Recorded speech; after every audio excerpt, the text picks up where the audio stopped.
Good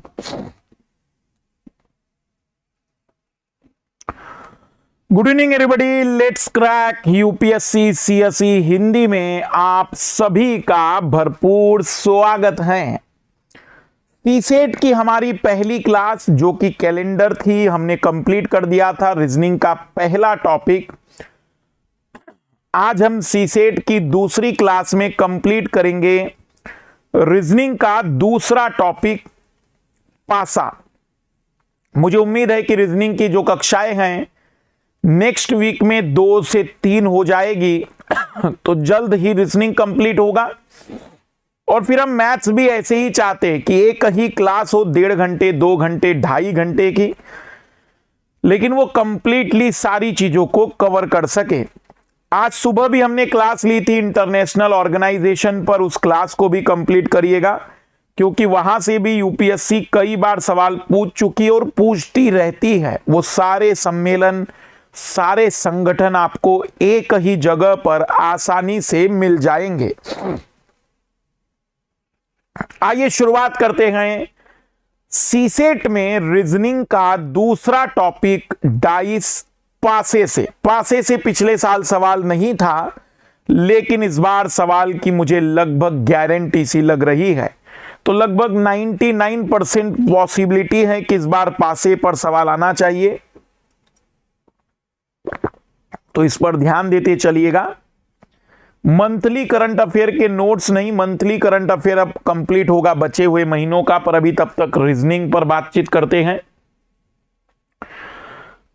अपनी तैयारी की शुरुआत करिए भारत की सबसे बड़ी एजुकेटर टीम के साथ। इस समय 16 फरवरी तक अनअकैडमी आपको दे रही है बेहतरीन प्लस सब्सक्रिप्शन में 1 ईयर के लिए और फ्लैट 2500 डिस्काउंट जीएस के सब्सक्रिप्शन में। साथ ही साथ आइकॉनिक प्लस कॉम्बो और आइकॉनिक कॉम्बो में सीधा 32% का डिस्काउंट आपको दिया जा रहा है। हर सैटरडे आप सुबह के समय टेस्ट दे सकते हैं सीसेट पर अपने प्रैक्टिस सेशन के रूप में। Iconic subscription, personal coach, mains question answer practice, study planner जैसे स्पेशल कैरेक्टर के साथ है। कल सीसेट स्पेशल टेस्ट है, मैं पार्टिसिपेट कर सकता हूं, बट कल हो सकता है कि इसी टाइम पर कुछ क्लास अगर ऑफलाइन हुई तो बात अलग है, अन्यथा आप तैयार रहिएगा कि इस कॉम्पिटिटिव एग्जाम में हम भी मिलेंगे। हमारा refer code MK live use करते चलेंगे तो आपको हम दिख सकते हैं, तो तैयार रहिएगा कल हमारे साथ मैदान जंग में उतरने के लिए। बाकी MK लाइव रेफर कोड आप अनअकैडमी पर जब भी किसी भी प्रकार का सब्सक्रिप्शन ले रहे हैं तब आप ज्वाइन कर सकते हैं। हमारे इस रेफर कोड के माध्यम से आपके परिचय में भी कोई अनअकैडमी पर जब सब्सक्रिप्शन ले रहा हो तो आप उन्हें MK लाइव रेफर कोड जरूर सजेस्ट करिए इंस्टेंट 10% डिस्काउंट के लिए। आइए जीरो से शुरुआत करते हैं। सबसे पहले पासा नॉन वर्बल रीजनिंग का एक इंपॉर्टेंट टॉपिक है। पासा एक घन आकार की आकृति होती है जिस पर 1 से लेकर 6 तक के अंक होते हैं, लेकिन परीक्षक जब पासा बनाता है तो वो 1 से लेकर 6 तक के नंबर यूज कर सकता है, या A से लेकर F तक के अल्फाबेट यूज कर सकता है, या वो कोई सिंबल भी यूज कर सकता है। वैसे तो पासा डाइस को जनरली कहते हैं कि is a cube like structure on which numbers are mention from 1 to 6। पासा एक घन आकार की आकृति होती है जिस पर 1 से 6 प्रकार के नंबर मेंशन होते हैं। पर अगर मुझसे कोई पूछे कि पासा क्या है, तो मैं पासे को थोड़ा सा इस दृष्टिकोण से देखता हूं कि पासा जिसने भारत में एक नवीन युद्ध को, या भारत में एक सबसे बड़े युद्ध को जन्म दिया, पासा जिसने भारत के इतिहास में उन शूरवीरों को मौका दिया पराक्रम दिखाने का जो शायद अगर पासा नहीं होता तो पराक्रम नहीं दिखा पाते। ना ही शकुनी जी ऐसे पासे फेंकते, ना ही 12 वर्ष का वनवास 1 वर्ष का गुप्त जो वनवास था वो होता, और ना ही उन पासों के कारण द्रौपदी का अपमान होता, और ना ही उन पासों के कारण महाभारत जैसा महायुद्ध महापराक्रमी लोगों के बीच में मिलता, और ना ही दिनकर जी जैसे महान कवि को रश्मि रथी पर लिखने के लिए कुछ विषय मिलता। तो पासा एक अद्भुत सी संरचना जिसने हर व्यक्ति किसी भी प्रकार से सांसारिक जीवन के समस्याओं के सवालों का जवाब दे पाते। तो कर्म युद्ध ही सही, बट पासे के कारण इस भारतवर्ष में वो बहुत कुछ देखा, सुना, समझा, जाना, जिसके लिए आज कहीं न कहीं हर भारतीय महसूस करता है कि हाँ, वो भी एक अद्भुत और अलौकिक ज्ञान है। तो पासे का वर्णन अगर हम करने बैठे तो बहुत कुछ लिखा जा सकता है, बहुत कुछ बताया जा सकता है, बट यहां पासे में हम कुछ अलग बात करेंगे। सबसे पहले तो मैं देखूं कितने लोग थोड़ा इतिहास भी जानते हैं। क्या खासियत थी शकुनी के पासों में? जब वो पासे का खेल होता था तो 2 पासे फेंके जाते थे। क्या खासियत थी शकुनी के पासे में?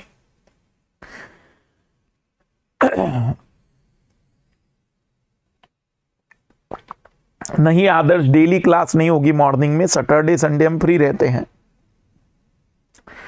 कोई बता सकता है? तो एग्जैक्टली मुझे नहीं पता, लेकिन कई यूट्यूबर्स या फिर कई किंवदंतियां, कई कहानियां हैं। कहा जाता है कि वह उनके पिता की हड्डियों के बने हुए थे। वह पासे उनके पिता की हड्डियों के बने हुए थे, और वो जो कहते थे, शकुनी जो कहते थे, वही पासों में गिरता था। पर यहां ऐसा कोई वरदान नहीं है। यहां तो परीक्षक जो कहेगा उसके अकॉर्डिंग हमें दुनिया देखनी है। सो राइट डाउन डाइस। सभी लोग अपने कागज पेन निकाल दीजिए और मेरे साथ लिखते चलना। पासा, डाइस। घन आकार की इस आकृति में अगर हम बातचीत करें तो पासे में जनरली अगर हम एक चित्र के माध्यम से आपको दिखाने की कोशिश करें तो पासा एक घन आकार की आकृति है जिस पर नंबर मेंशन होंगे, जिस पर हो सकता है कि नंबर की जगह पर डॉट दिए जाए, या हो सकता है कि कुछ और चीजें भी यहां पर समझाने की कोशिश की जाए। जैसे अगर इस टाइप का चित्र बन जाए, मान लीजिए, इमेजिन करिए कि इस प्रकार का कोई चित्र बन जाए, तो फिर परीक्षक आपसे क्या पूछेगा? क्योंकि इसमें तो सब कुछ दिख रहा है। इसमें हमें सब कुछ दिख रहा है कि 5 के अपोजिट 2 होगा, 1 के अपोजिट 3 होगा। तो ऐसा चित्र परीक्षक नहीं बनाता है। पासे का चित्र जब परीक्षक बनाएगा तो उसमें ऐसी 4 सतह नहीं दिखाई देगी। एग्जामिनर जब पासे का चित्र बनाता है तो उसमें केवल 3 सरफेस दिखाई देती हैं और 3 सरफेस छिपी होती है। और फिर वो हमसे जानना चाहेगा कि 1 के अपोजिट कौन होगा, 2 के अपोजिट कौन होगा, 3 के अपोजिट कौन होगा। परीक्षक के द्वारा बनाए गए पासे में हमें केवल 3 सतह दिखाई देती है। सबसे पहले तो अपनी कॉपी पर चित्र बनाना सीख लीजिए। पासे का चित्र भी कई लोगों से नहीं बन पाता है। इसे कहते हैं डायमंड, अंग्रेजी में, हिंदी में ईंट कहते हैं। 3 बराबरी की लाइनें खींच लीजिएगा, 3 बराबरी की लाइनें, और उन्हें आपस में जोड़ दीजिएगा तो बन गया पासे का चित्र।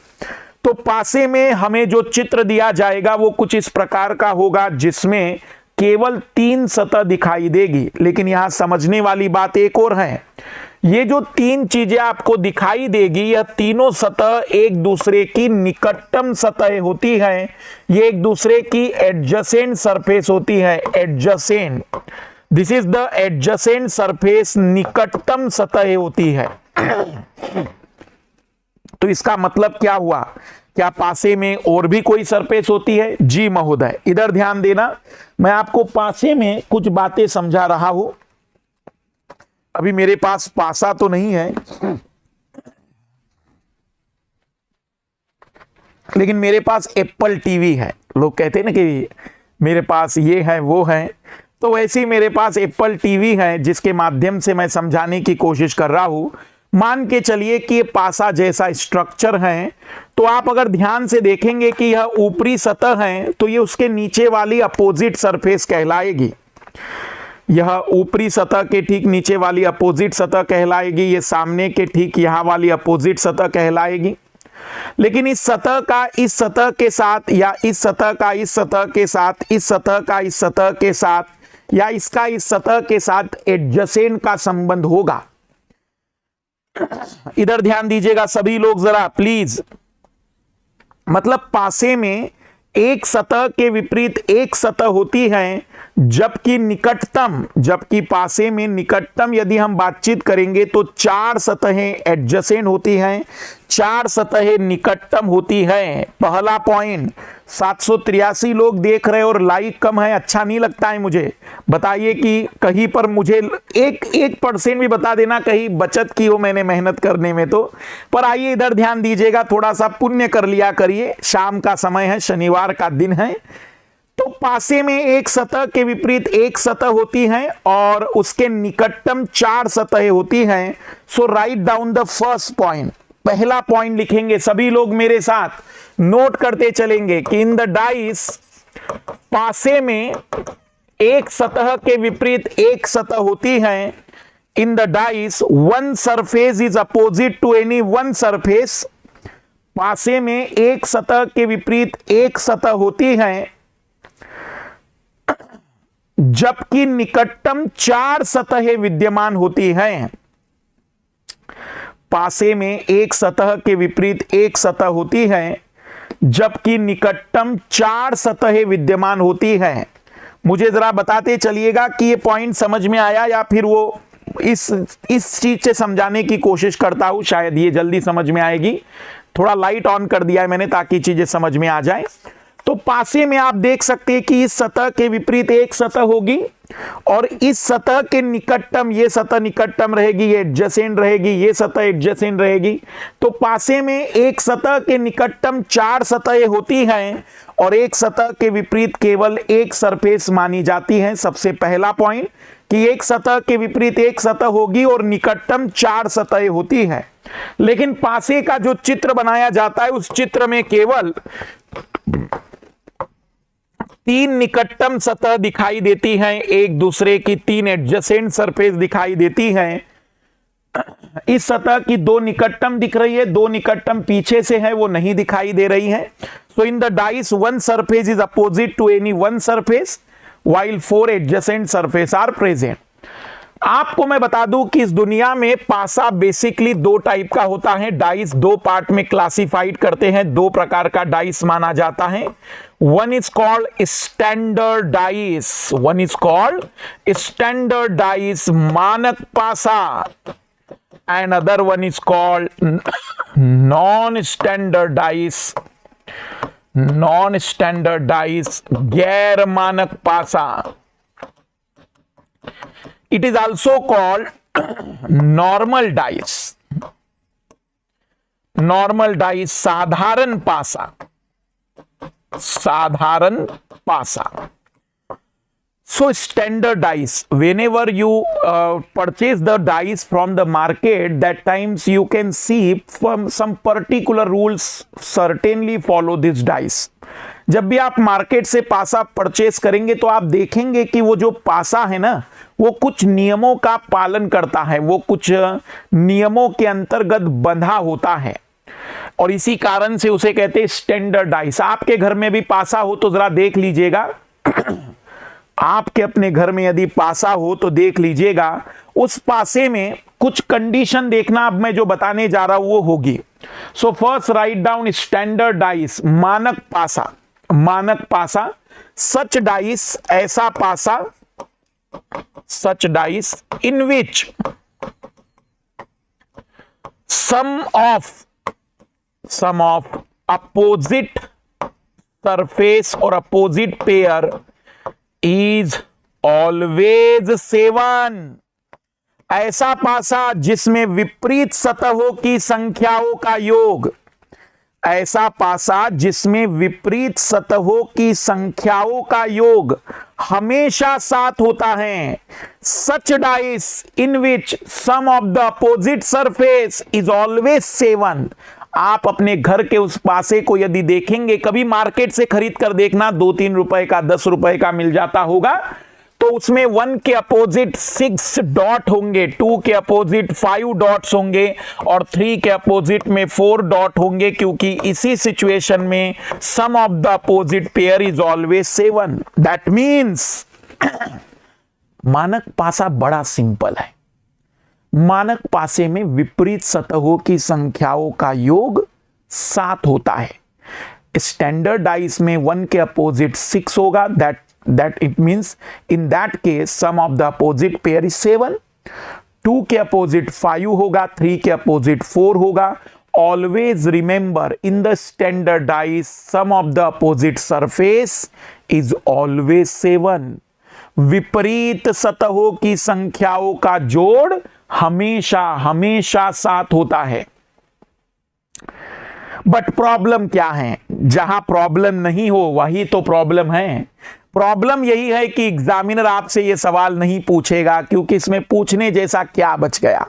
अगर आपको पता है कि अपोजिट सरफेस का जोड़ हमेशा 7 होता है तो कोई भी बता देगा। आपसे पूछे कि 2 के अपोजिट तो आप कहेंगे 5, 3 के अपोजिट 4, 1 के अपोजिट 6, 6 के अपोजिट 1, बात एक ही रहेगी। बट यहां एक छोटा सा प्रॉब्लम है जो मैं बता दूं। हमें यह तो पता है कि अपोजिट का सम 7 होता है,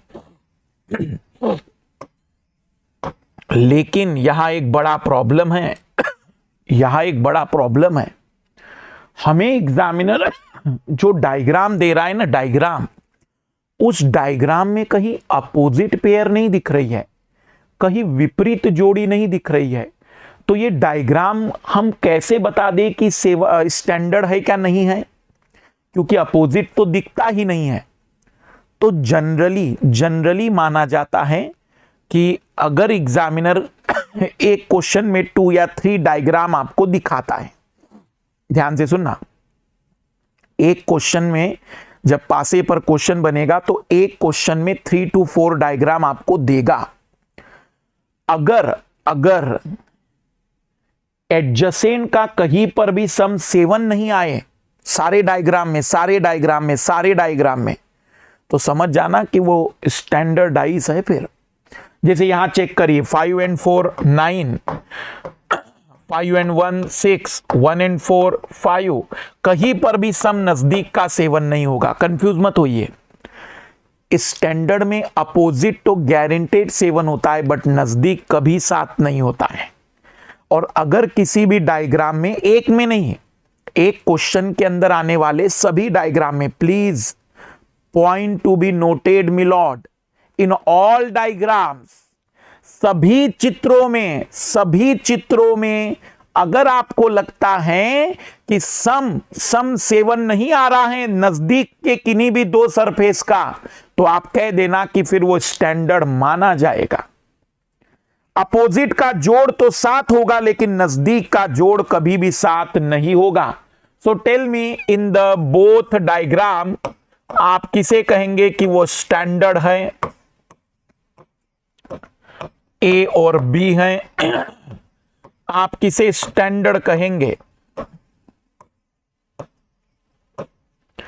टेल मी, ए और बी में किसे स्टैंडर्ड कहेंगे आप लोग?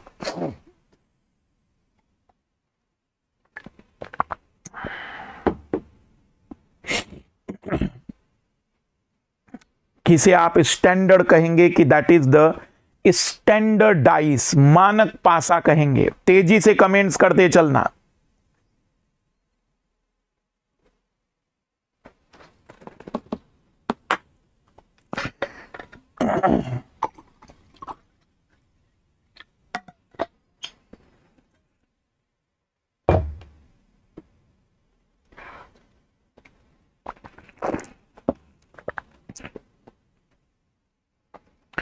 स्टैंडर्ड, बहुत बढ़िया, बहुत सारे लोग बहुत सही तरीके से 3 and 1 4, 5 and 1 6, 5 and 3 8, सम 7 नहीं है। स्टैंडर्ड 4 and 2 6, 10 और 8, कहीं पर भी सम 7 नहीं है। स्टैंडर्ड, दोनों ही डाइस स्टैंडर्ड को शो कर रहे हैं। दोनों ही पासे मानक पासे के चित्र माने जाएंगे।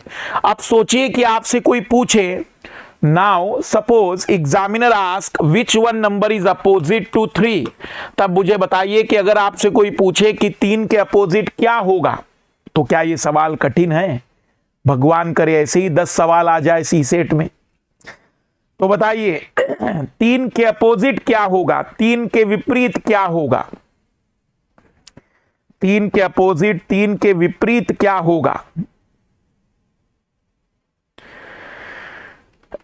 ऑब्वियसली 3 के अपोजिट हम कहेंगे कि 4 होगा, और ऐसा इसलिए कह पाएंगे क्योंकि स्टैंडर्डाइज है। स्टैंडर्डाइज में तो 3 के अपोजिट 4 ही होगा, 1 के अपोजिट 6 ही होगा, 2 के अपोजिट 5 ही होगा।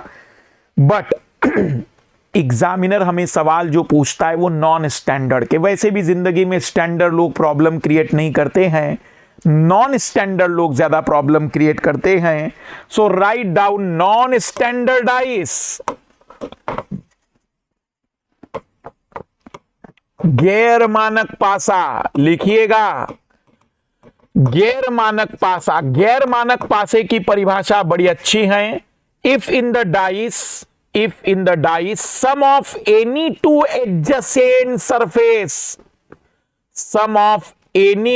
adjacent surface is 7, यदि पासे में किन्हीं भी दो निकटतम सतहों की संख्याओं का योग, दो निकटतम सतहों की संख्याओं का योग, दो निकटतम सतहों की संख्याओं का योग 7 है, 7 है, तो उसे गैर मानक पासा कहेंगे। गैर मानक पासा, कंफ्यूज मत होइए, मैं समझ रहा हूं कुछ लोगों के चेहरे भयानक हुए होंगे। If in the dice sum of any two adjacent surface is 7, then it is a non-standard dice or normal dice। बड़ा सिंपल सा लॉजिक है, बड़ा सिंपल सा लॉजिक, और तेजी से मुझे कमेंट्स करके बताना कि आपको समझ में आ गया। स्टैंडर्ड डाइस में अपोजिट का जोड़ हमेशा 7 होता है, और नॉन स्टैंडर्ड में नजदीक का जोड़ 7 होगा। नॉन स्टैंडर्ड में नजदीक का जोड़ 7 होगा। तो बड़ा सिंपल सा लॉजिक है, नजदीक का जोड़ 7 है तो नॉन स्टैंडर्ड, और अपोजिट का जोड़ 7 है तो स्टैंडर्ड। इस पॉइंट को क्या आप लोग समझ पाए हैं? अपोजिट का जोड़ 7 होना चाहिए तो स्टैंडर्ड हो जाएगा, और नजदीक का जोड़ 7 होना चाहिए तो नॉन स्टैंडर्ड हो जाएगा। इसका मतलब यह हुआ कि आपको अपने प्रश्न में किसी भी पासे के चित्र में, किसी भी डाइस के डायग्राम में 2 3 5 दिख जाए, 4 1 3 दिख जाए, 6 1 5 दिख जाए, दैट मीन्स आपको 5 और 2 की जोड़ी दिख जाए, कहीं पर भी 5 और 2 की जोड़ी दिख जाए, 3 और 4 की जोड़ी दिख जाए, 6 और 1 की जोड़ी दिख जाए, यदि आपकी आंखों को ये जोड़ियां दिख रही हैं, यदि आपकी आंखों को ये पेयर दिख रही हैं, तो डिक्लेयर कर दीजिएगा कि यह नॉन स्टैंडर्ड डाइस का डायग्राम होगा, यह गैर मानक पासे का चित्र होगा। क्या सीखा हमने अभी तक? पहला पॉइंट सीखा कि स्टैंडर्ड में अपोजिट का जोड़ हमेशा 7 होता है, जबकि नॉन स्टैंडर्ड में नजदीक का जोड़ 7 होता है। दैट मींस नॉन स्टैंडर्ड में या तो आपको 1 और 6 की जोड़ी दिखाई देगी, या तो 3 और 4 की जोड़ी दिखाई देगी, या 2 और 5 की जोड़ी दिखाई देगी। कोई ना कोई आपको जोड़ी गारंटेड दिखाई देगी जो कि 7 का जोड़ दर्शा रही होगी। बट यहां एक प्रॉब्लम है, like in the standard dice certainly we know 1 is opposite to 6। in the standard dice certainly opposite to 1 is 6, 1 के विपरीत 6 होता है, but in the non standard dice it is not defined, therefore maybe 2 3 4 5 और 6। हमें ये नहीं पता कि 2 3 4 5 6 में कौन अपोजिट होगा। तो नॉन स्टैंडर्ड डाइस में 1 के अपोजिट कुछ भी हो सकता है, कुछ भी 6 भी हो सकता है जी महोदय, 6 भी हो सकता है 1 के अपोजिट 6 और 2 के अपोजिट 4 हो जाए, क्योंकि स्टैंडर्ड में तो सब पेयर होती है 7 की, हो सकता है एक पेयर 7 हो, नॉन स्टैंडर्ड में चलता है। तो 1 के अपोजिट कुछ भी हो सकता है।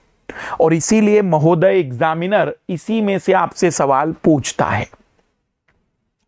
मैंने नॉन स्टैंडर्डाइज के लिए 3 नियम बनाए हैं, 3 गोल्डन रूल, और मैं एक दावा करता हूं कि ये 3 गोल्डन रूल यदि आपको पता है तो आप लाखों सवाल हल कर लेना, लाखों कह रहा हूं मैं, लाखों।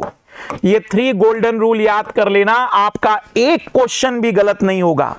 और यदि क्वेश्चन गलत हो जाए तो इसका एक ही कारण हो सकता है, किताब वाले ने आंसर गलत दिया होगा, बट क्वेश्चन के गलत होने की गुंजाइश नहीं बचती है।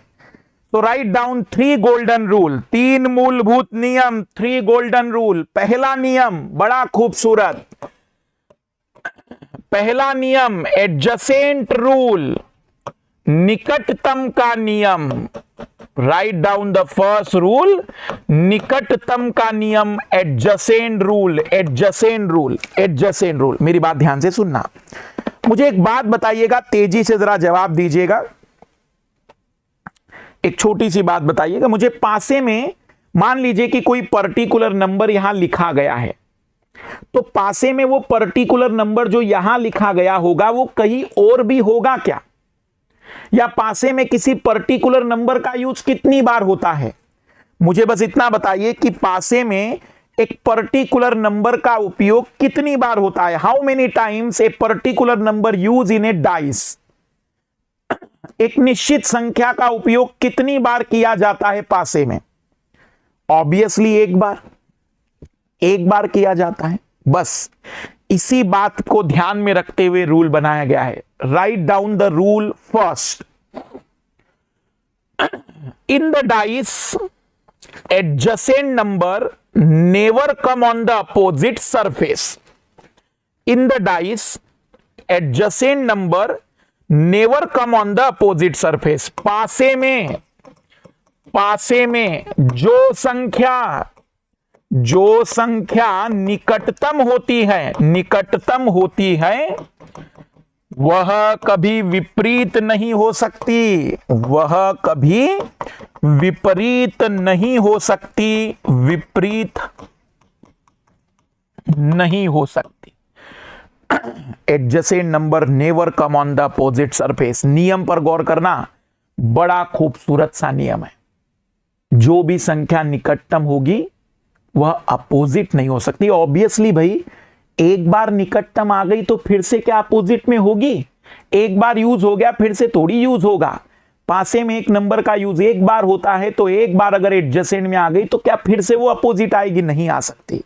आइए जरा देखना पहले प्रश्न को, पहले नियम पर आधारित पहला प्रश्न है।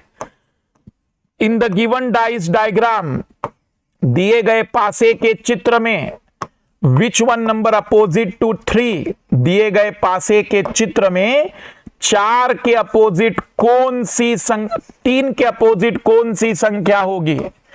3 के अपोजिट कौन सी संख्या होगी?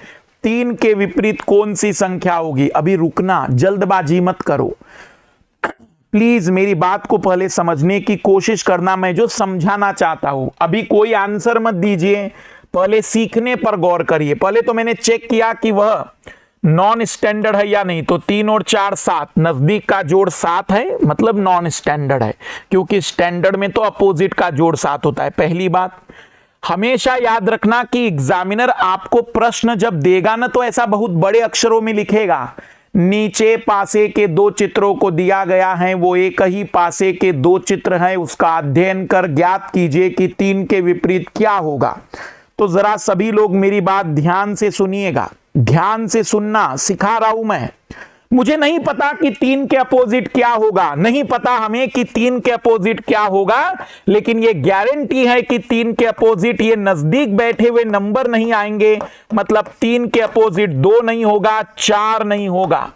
मुझे नहीं पता कि 3 के अपोजिट क्या होगा, लेकिन 3 के नजदीक में ये लोग भी बैठे हैं, मैं कहूंगा कि 1 और 6 भी नहीं होगा। और अगर 1 2 4 6 नहीं हो सकता है ना, तो महोदय 3 के अपोजिट केवल एक नंबर बच गया है कि 5 ही होगा। ध्यान से सीखना, मैं रिपीट कर रहा हूं, मुझे नहीं पता कि 3 के अपोजिट क्या है, लेकिन मैं कह सकता हूं कि ये नजदीक बैठा हुआ, ये नजदीक बैठा हुआ, ये adjacent number, this adjacent number is not possible to opposite. और यदि ये 4 नंबर नहीं हो सकते तो ऑब्वियसली 3 के अपोजिट बचा हुआ नंबर होगा। कुछ लोगों को लग रहा होगा, इधर ध्यान देना, कुछ लोगों को लग रहा होगा, कुछ लोगों के दिमाग में, सर जो नहीं हो दिखता है ना वो होता है। ऐसी चीज मत रखना दिमाग में, क्योंकि तुम्हारे जीवन में फिर मैं ही दुख लाऊंगा। कंसेप्ट के अकॉर्डिंग चलना, एडजेसेंट जो होगा वो अपोजिट नहीं हो सकता है, फिर बचे हुए को देख लो। तो इधर ध्यान देना, एक और क्वेश्चन, अभी एक और क्वेश्चन देखते चलिएगा प्लीज। 2 की जगह 3 डायग्राम भी दे तो घबराना नहीं, जितने ज्यादा डायग्राम उतना घटिया सवाल। कठिन सवाल तो तब होंगे जब वो केवल 2 डायग्राम दे। सिंगल डायग्राम का सवाल नहीं बनता, बट 2 देगा तो ही थोड़ा सा कठिन सवाल होगा। 1 5 6 6 3 2। आपसे पूछा गया है कि 6 के अपोजिट कौन सी संख्या होगी, अपोजिट टू 6 6 के विपरीत कौन सी संख्या होगी। और 6 and 1 7 नॉन स्टैंडर्ड है, किसी एक चित्र में भी नॉन स्टैंडर्ड दिख गया तो आपको कहना पड़ेगा कि वह नॉन स्टैंडर्ड डाइस है, वह गैर मानक पासा है। तो बताइए मुझे कि 6 के विपरीत कौन सी संख्या होगी, और बिल्कुल फास्ट।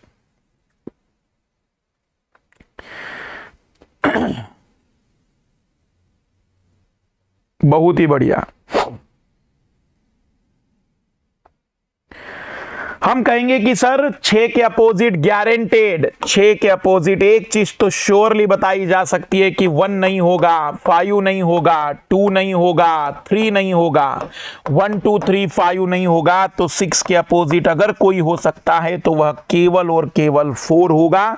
बड़ा मजेदार नियम है, और नियम यह कहता है कि हमें नहीं पता महोदय कि अपोजिट में क्या होगा, लेकिन ये श्योरिटी है कि जो नजदीक है वो तो नहीं होंगे। एक आखिरी क्वेश्चन ABCD वाला देख लेते हैं कि ए से लेकर एफ तक के अक्षर यूज किए गए हैं, ABCDEF, और हमसे पूछा जा रहा है कि बी के विपरीत कौन सा नंबर अल्फाबेट होगा, बी के विपरीत कौन सा अक्षर होगा। और याद रखना, जब भी अक्षरों वाला सवाल आएगा तो वहां चेक मत करना कि स्टैंडर्ड है कि नॉन स्टैंडर्ड, क्योंकि स्टैंडर्ड और नॉन स्टैंडर्ड की लड़ाई केवल और केवल वहीं पर होती है जहां पर नंबर की बात आती है। ये चित्र हमेशा नॉन स्टैंडर्ड के माने जाएंगे। तो बताइएगा कि बी के अपोजिट कौन सा अक्षर होगा, बी के विपरीत कौन सी संख्या होगी।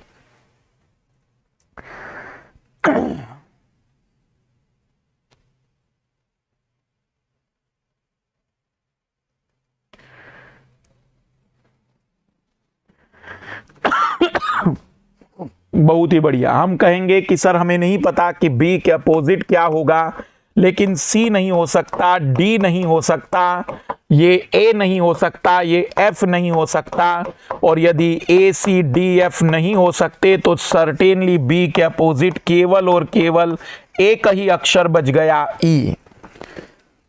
तो एक बार कमेंट्स कर दीजिएगा, क्या पहला नियम पूरी तरह से क्लियर है, फर्स्ट रूल पूरी तरह से समझ में आ गया है। एडजेसेंट रूल, जो नजदीक होता है भाई वो अपोजिट नहीं हो सकता है, बाकी जो बच जाए वो देख लेंगे। सेकंड, 3 गोल्डन रूल का दूसरा नियम, name of the second rule is common rule. दूसरे नियम का नाम मैंने रखा है कॉमन रूल, हिंदी में उभयनिष्ठ का नियम।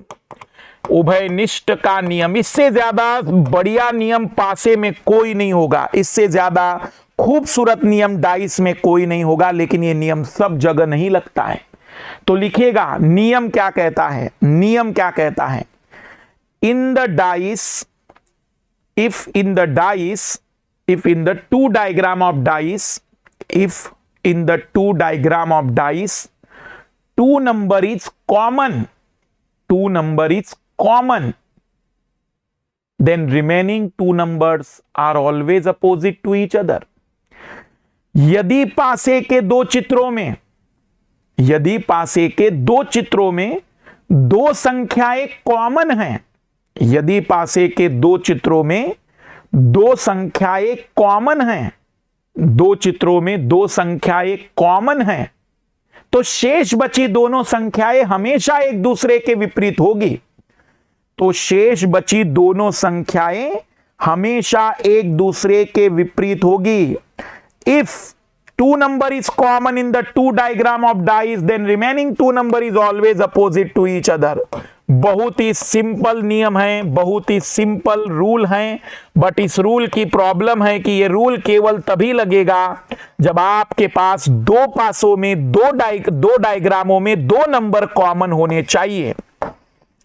लाइक इन दिस क्वेश्चन हमसे पूछा गया है कि दिए गए डायग्राम में 2 के अपोजिट क्या होगा। 2 के अपोजिट पूछा गया है, 2 के अपोजिट। सबसे पहले तो हमने चेक किया कि 5 and 2 7 नॉन स्टैंडर्ड है, नियम लगेगा, नियम लगेगा, क्योंकि सारे नियम केवल नॉन स्टैंडर्ड के लिए। मुझे बताइए क्या कोई दो नंबर कॉमन है इसमें? क्या कोई दो नंबर कॉमन है? और अगर हां तो वो कौन से दो नंबर हैं? फर्स्ट टेल में कौन से दो नंबर कॉमन हैं? कौन से दो नंबर कॉमन हैं? सीखने पर गौर करिए सभी लोग, सीखने पर।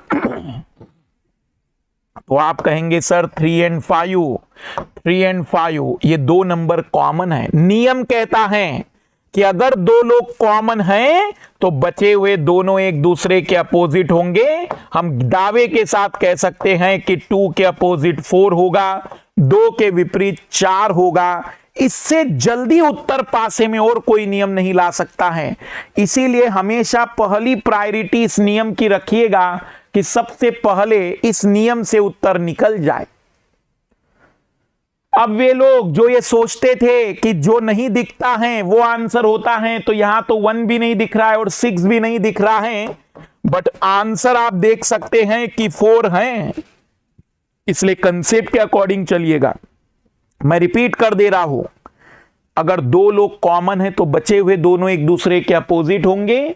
आप लोग मुझे बताइएगा कि दिए गए पासे के इस डायग्राम में ट्राइंगल के अपोजिट कौन सा सिंबल होगा? ट्राइंगल के अपोजिट कौन सा सिंबल होगा?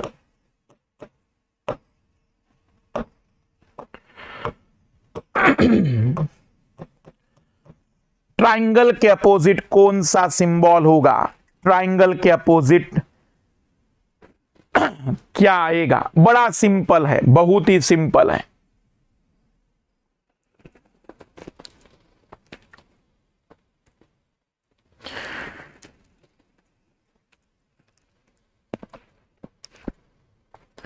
सीबीआई एटीट्यूड कह रहा है कि मुझे ऊपर से बाउंस हो रहा है। अगर इतनी घटिया चीज ऊपर से बाउंस हो रही है तो ये सीबीआई का एटीट्यूड नहीं है, ये बल्कि सीबीआई से भी मतलब बहुत ऊंची चीज हो गई। ये तो मूर्खों का एटीट्यूड है।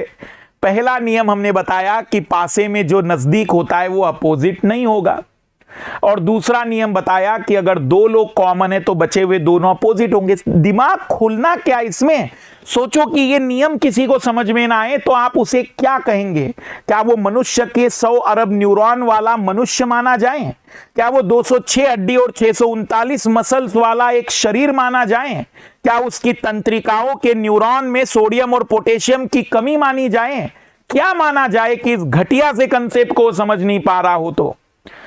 तो यदि इस छोटी सी चीज को नहीं आ पा रहा होगा तो अद्भुत है। मेरे हिसाब से उस व्यक्ति ने एक बार फिर चेक करना चाहिए कि क्या सच में मैं सही रास्ते पर हूं। उससे अच्छा है कि घर वालों की मदद करो, कुछ काम धंधा कर लो भाई। इधर ध्यान देना। दूसरा नियम लागू करेंगे। रुपए और स्क्वायर कॉमन है तो ट्राइंगल के अपोजिट होगा डॉलर। ट्राइंगल के अपोजिट आएगा डॉलर। तो बड़ा सिंपल सा सवाल है। पहला नियम मैंने सिखाया आप लोगों को कि जो संख्या एडजेसेंट होती है, नजदीक में होती है, दिख रही है, वो अपोजिट नहीं आ सकती, ऑब्वियसली नहीं आ सकती। एक का यूज एक ही बार होता है। दूसरा नियम मैंने बताया कि अगर दो लोग कॉमन है तो बचे हुए दोनों अपोजिट होंगे किसी भी डाइस के क्वेश्चन में।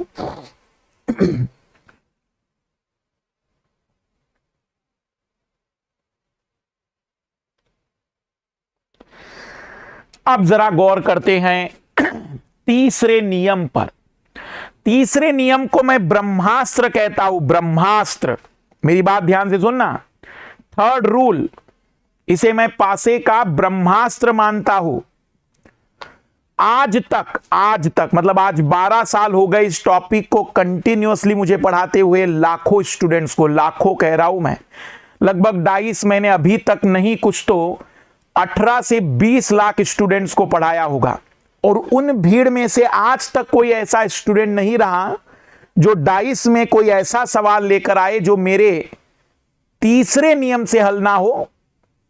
कंडीशन है कि वो पहले दूसरे से भी नहीं हो रहा है, तीसरे नियम से भी हल ना हो।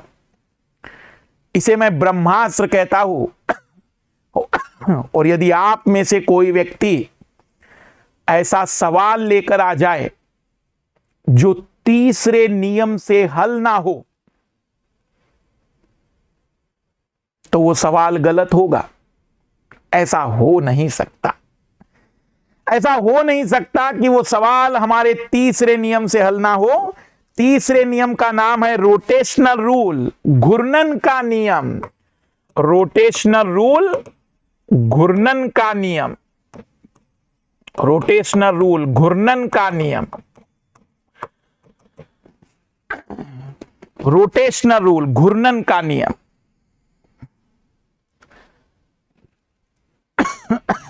कई लोग सोच रहे होंगे सर फिर डायरेक्ट तीसरा ही नियम बता देते। ब्रह्मास्त्र का उपयोग सोच समझ के किया जाता है, हर बार ब्रह्मास्त्र नहीं चलाया जाएगा।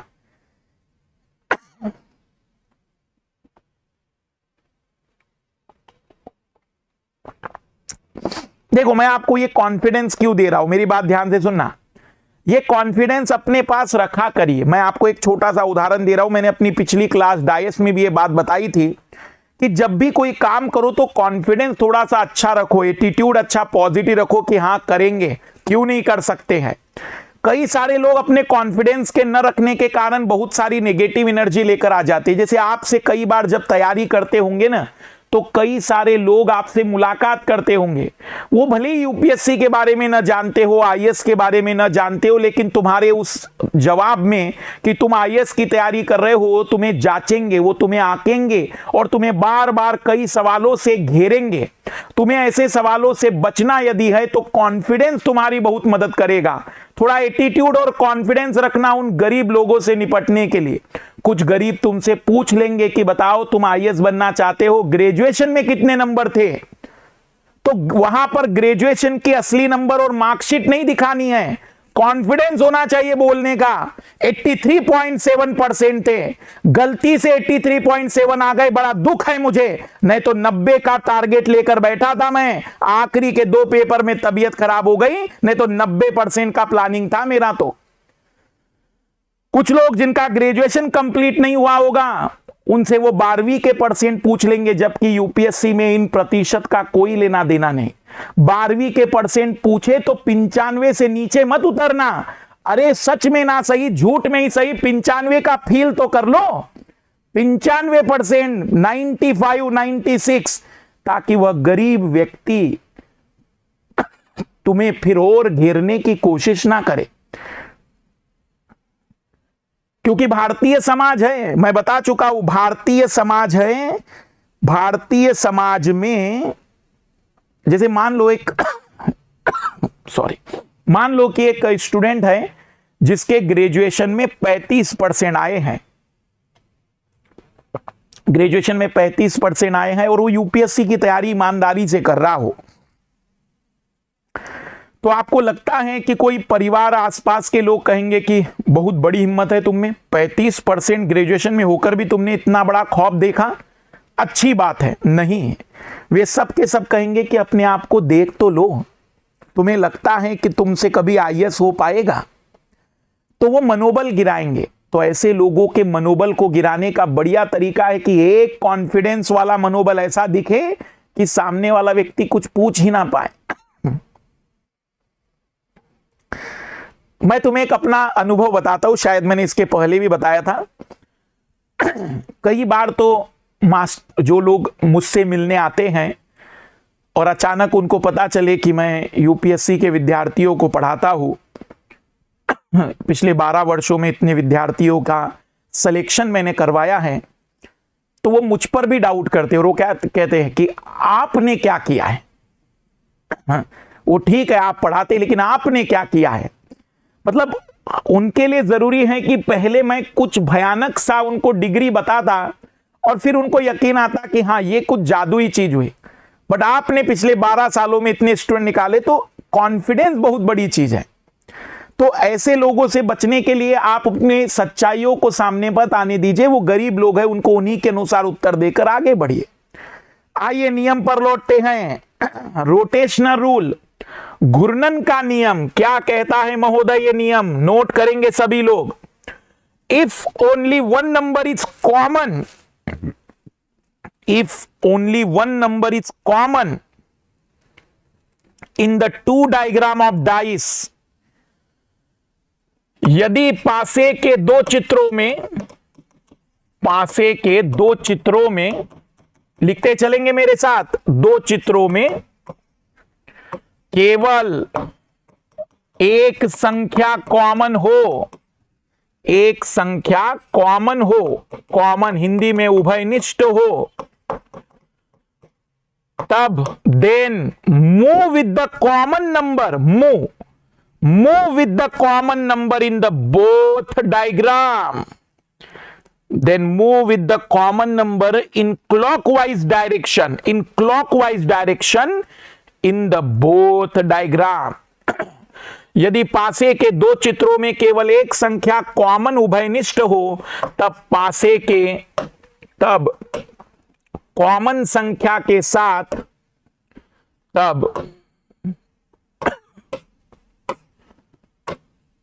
तब उभयनिष्ठ संख्या के साथ, उभयनिष्ठ संख्या के साथ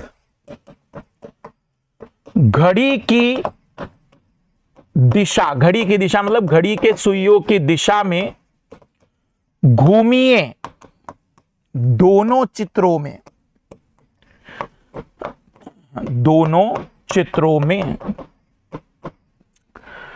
यदि पासे के दो चित्रों में केवल एक संख्या उभयनिष्ठ है, तब उस कॉमन संख्या के साथ घड़ी की दिशा में घूमिए दोनों चित्रों में। If only one number is common in the two diagram of dice, then move clockwise with the common number in the both diagram. देखना बड़ा खूबसूरत नियम है, घबराइए नहीं। और इस नियम की हमें जरूरत पड़ेगी बहुत सारी जगह पर। सपोज आपको ये दो डायग्राम दिए गए हैं और पूछा गया है कि अपोजिट टू 4, 4 के अपोजिट क्या होगा, 4 के अपोजिट क्या होगा। हमसे पूछा गया है कि 4 के अपोजिट क्या होगा। सवाल को हल करने से पहले चेक जरूर कर लेना कि वो नॉन स्टैंडर्ड है या नहीं। नॉन स्टैंडर्ड है, 7 का जोड़ दिख गया तो मतलब नॉन स्टैंडर्ड माना जाएगा। इधर ध्यान दीजिएगा। दोनों डायग्राम में कॉमन कौन है? दोनों डायग्राम में कॉमन है 5। दोनों डायग्राम में कॉमन है 5। 5 से क्लॉकवाइज घूमिए, 5 से, कॉमन से, जहां कॉमन होगा वहीं से क्लॉकवाइज। तो सबसे पहले 5, फिर 4 और फिर 3, फिर 5, फिर 6 एंड देन 1। ये केवल नाम मात्र के लिए हमने यूज किया है। 4 के अपोजिट 6 होगा और 3 के अपोजिट 1 होगा। हमसे पूछा गया था 4 के अपोजिट, तो आंसर आ जाएगा कि 4 के अपोजिट 6 होगा। फिर से समझा रहा हूं, घबराना नहीं। पहले तो कॉमन 5 है, ये तो क्लियर है कि कॉमन 5 है। फिर 5 से घड़ी की दिशा, घड़ी की मतलब घड़ी की सुई जो चलती है उस डायरेक्शन की बातचीत कर रहे हैं हम लोग। घड़ी की सुई में चलिए 5 4 3, 5 4 3, फिर 5 6 1 और 4 के अपोजिट 6, 3 के अपोजिट 1। अगर 3 के अपोजिट पूछा तो उत्तर दे देना 1, लेकिन पूछा था 4 के अपोजिट तो हम कहेंगे 4 के अपोजिट 6 होगा।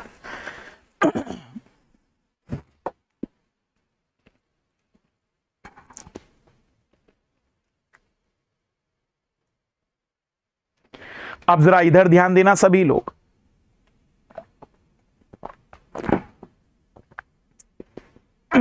इधर ध्यान देना सभी लोग प्लीज। यह नियम मुझे इसलिए नहीं पसंद है कि यह नियम उत्तर दे रहा है, नहीं। यह नियम केवल उत्तर नहीं देता है, आपको पासे के बारे में सब कुछ बता देता है। भाई मुझे एक बात बताओ, आपको पता है कि 4 के अपोजिट 6 है, आपको पता है कि 3 के अपोजिट 1 है, तो दो पेयर आपको पता है कि 4 के अपोजिट 6 हैं, 3 के अपोजिट 1 है, तो दो ही तो पेयर बच गई, दो ही तो जोड़ियां बच गई, दो ही तो नंबर बच गए। तो दो नंबर अगर बच गए तो यह भी क्लियर हो गया कि 5 के अपोजिट 2 होगा, 5 के अपोजिट 2 होगा। ये इकलौता नियम है, इकलौता नियम है पासे का, जो पासे में सब कुछ बता देता है, क्योंकि दो जोड़ियां पता होने के बाद तीसरी जोड़ी अपोजिट ही मानी जाएगी। मुझे बताइएगा, दिए गए पासे के चित्र में अक्षर ए के अपोजिट में कौन आएगा? ए के अपोजिट कौन सा अक्षर आएगा? ए के अपोजिट, ए के विपरीत कौन सा अक्षर आएगा? ए के अपोजिट वाला अल्फाबेट।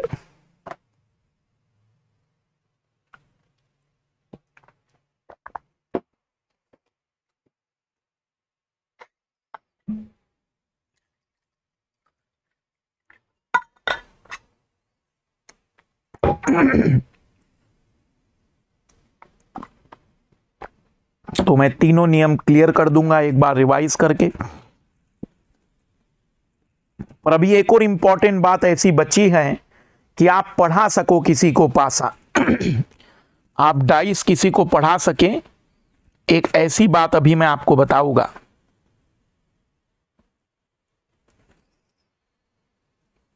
इधर ध्यान देना सभी लोग।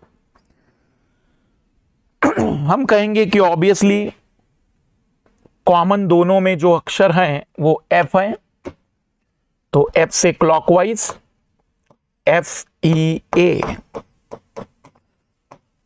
FDB, तो E के अपोजिट D, A के अपोजिट B। अगर वो गरीब पूछता कि F के अपोजिट क्या होगा तो F के अपोजिट C हो जाता। सब कुछ बताया जा सकता है। मैं तीनों नियम पहले रिवाइज करा दे रहा हूं और फिर एक नई ऐसी बात बताऊंगा कि आप किसी को पासा पढ़ा सको। पहला, एडजेसेंट रूल, जो नजदीक होता है वह अपोजिट नहीं हो सकता। ऑब्वियसली कैसे हो सकता है? दूसरा, दो लोग अगर कॉमन है तो बचे हुए दोनों एक दूसरे के अपोजिट होंगे। दो लोग कॉमन है दो डायग्राम में। तीसरा, अगर एक कॉमन है तो कॉमन के साथ, जहां पर भी कॉमन है, कॉमन के साथ क्लॉकवाइज घूम लीजिए, कॉमन के साथ क्लॉकवाइज घूम दीजिए। अक्षर के नीचे जो अक्षर आएगा, संख्या के नीचे जो संख्या आएगा, वो विपरीत को दर्शाएगा। अब मेरा एक सवाल है, आई थिंक एक चीज तो आपको क्लियर हो गई होगी कि दूसरा नियम केवल तब लगेगा जब दो पासे के चित्र में दो लोग कॉमन होंगे, तभी लगेगा। लेकिन पहला और तीसरे नियम को देखना जरा, पहले और तीसरे नियम को देखेंगे सभी लोग।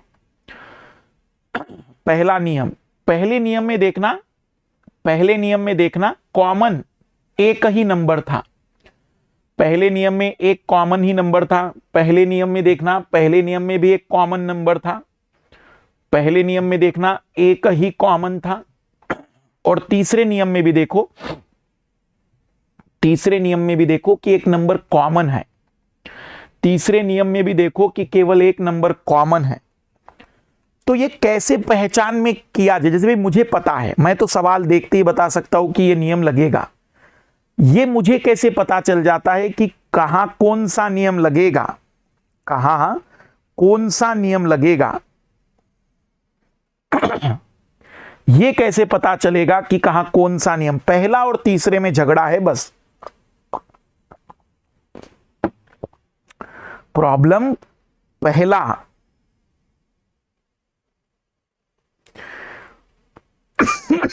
पहला और तीसरा नियम।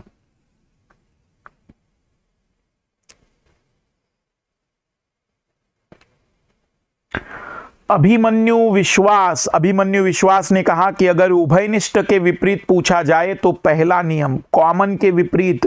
प्रफुल्ल ने भी उत्तर बताया है। बहुत बढ़िया, बहुत ही अच्छा लॉजिक है। इधर ध्यान देना सभी लोग प्लीज। आप जरा गौर से देखिएगा मेरे एक पॉइंट को, ध्यान से देखना जरा, सभी लोग इस पॉइंट को समझने की कोशिश करेंगे। इन दोनों चित्रों में 3 कॉमन था। दोनों चित्रों में कॉमन कौन था? 3। और प्रश्न भी किसके विपरीत पूछा गया था? 3 के। इन दोनों चित्रों में कॉमन कौन था? 6। और प्रश्न भी किसके विपरीत पूछा गया था? 6 के। इन दोनों चित्रों में कॉमन कौन था? बी। और प्रश्न भी किसके विपरीत पूछा गया था? बी के। इसका मतलब क्या समझे आप लोग? अब मैं आपको एक पॉइंट बता रहा हूं, नोट करिए। यदि परीक्षक कॉमन के विपरीत पूछता है, कॉमन के विपरीत पूछता है, तो पहला नियम उपयोगी होगा। लेकिन यदि परीक्षक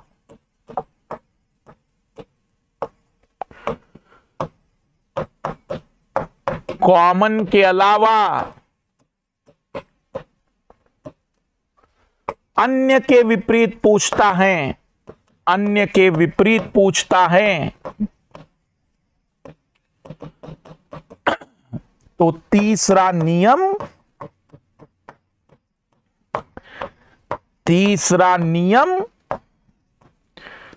उपयोगी होगा।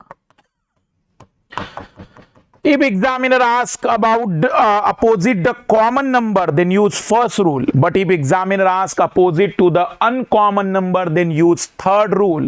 आप देख सकते हैं मैंने यहां जो अक्षर पूछा था ए के अपोजिट, लेकिन कॉमन तो एफ था, लेकिन मैंने ए के अपोजिट पूछा था। यहां कॉमन 5 था, लेकिन मैंने 4 के अपोजिट पूछा था। तो बड़ा सिंपल सा लॉजिक है। पहला नियम हमें तब यूज करना है जब एग्जामिनर कॉमन के अपोजिट पूछे, और दूसरा नियम हमें तब यूज करना है जब 2 लोग कॉमन हो। तीसरा नियम हमें तब यूज करना है जब एग्जामिनर कॉमन के अलावा किसी के अपोजिट पूछे। ये फोटो खींच लीजिएगा, स्क्रीनशॉट ले लीजिएगा, जरूरी है, बहुत ही इंपॉर्टेंट है ये। अब मैं आपको 5 सवाल दे रहा हूं। यदि 5 प्रश्नों के सही उत्तर आ गए तो समझ जाना कि अब इस ब्रह्मांड में पासे के प्रश्नों में आपको कोई दुख नहीं देगा। अगर 4 ही प्रश्न सही आए तो एक बार फिर से वीडियो देख लेना। अगर 3 प्रश्न आए तो इसका मतलब कि 2 बार वीडियो देखना है। पर यदि किसी के भी केवल 2 सही आए तो माना जाएगा कि शरीर उसका यहां है, लेकिन आत्मा आज भी भटक रही है, क्योंकि वह आज भी अपनी आत्मा को अपने शरीर में स्थिर नहीं कर पाया है। आइए जरा इधर देखिएगा। 5 प्रश्न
पहला प्रश्न है 4 के अपोजिट, और नियम भी बताते चलिएगा मुझे कि कौन सा नियम। C के अपोजिट, नॉट इक्वल के अपोजिट, 6 के अपोजिट और 5 के अपोजिट। 5 प्रश्न हैं आपके पास, पांचों को सॉल्व करिए, पांचों प्रश्नों को हल करिए।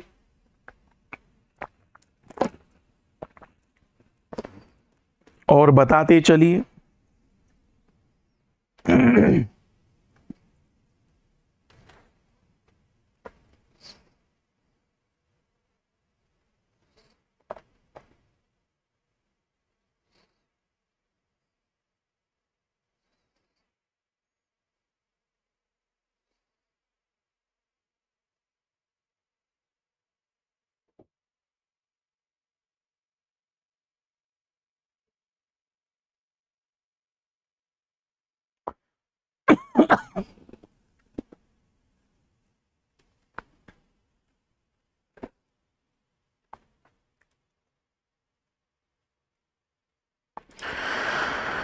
पांचों का आंसर बताते चलिए, पांचों का आंसर बताते चलिए।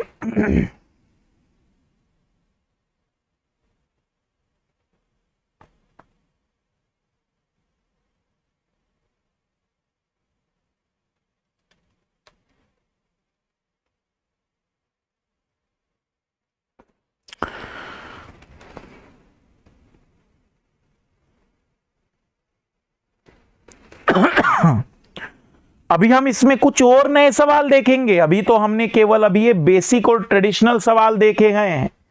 इधर ध्यान दीजिएगा सभी लोग, अभी तो हमने बेसिक ही सवाल देखे हैं।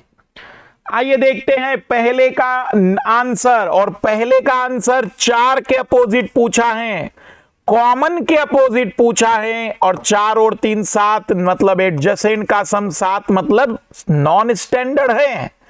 तो हम कहेंगे 1 नहीं होगा, 5 नहीं होगा, 3 नहीं होगा, 6 नहीं होगा। तो पहले का आंसर आना चाहिए कि 4 के अपोजिट तो केवल और केवल 2 ही हो सकता है। सी के अपोजिट पूछा गया है, लेकिन कॉमन तो एफ है, कॉमन तो एफ है। तो एफ से क्लॉकवाइज एफ बी ए, एफ से क्लॉकवाइज एफ डी सी। हम कहेंगे कि सी के अपोजिट अगर कोई होगा तो वह केवल और केवल ए हो सकता है। दूसरा नियम, 2 लोग कॉमन है, ट्राइंगल सर्कल, ट्राइंगल सर्कल, तो नॉट इक्वल के अपोजिट आ जाएगा इक्वल, नॉट इक्वल के अपोजिट आ जाएगा इक्वल। चौथे का आंसर बताइए जरा, चौथे का आंसर क्या आ रहा है? देखो मैं जरा कितने लोगों का आंसर आया है। चौथे का आंसर बताइए हमें जरा।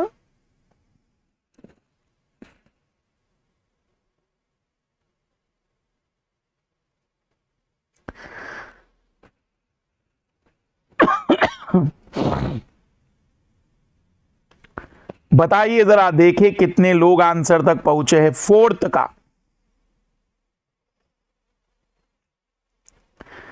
6 के अपोजिट, इधर ध्यान देना, 6 के अपोजिट कई सारे लोग 4 कह रहे हैं। लाल लालियो चेक तो करो, चेक तो करो, ये स्टैंडर्ड तो नहीं है। नजदीक का जोड़ चेक करो, कहीं 7 आ रहा है क्या?